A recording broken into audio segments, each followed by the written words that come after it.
The stock ownership guidelines, as their name suggests, require covered executives to own a specific amount of stock, typically over a required period of time.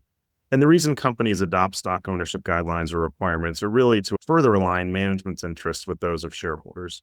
In other words, the concept is if management owns a substantial amount of company stock and they have skin in the game, if you will, they're more apt to think and act like owners. And so it's really all about creating that alignment of interests between the management team and shareholders. And the way those are typically structured to achieve that objectives is to first identify a covered group of executives that will be subject to the guidelines or requirements. Often that includes the CEO and their direct reports. And in some organizations, that may extend another level or two down in the organization. But most companies will establish a set amount of stock that covered executives are required to own.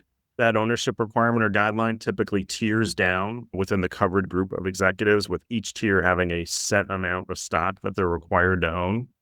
Typically, those guidelines are denominated or structured as a multiple of base salary. So in other words, each executive is required typically to own a certain multiple of their base salary, and they're required to do that over a set period of time. On occasion, you will see executives that are required to own a set amount of stock. In other words, a fixed number of shares, but that is certainly a minority practice.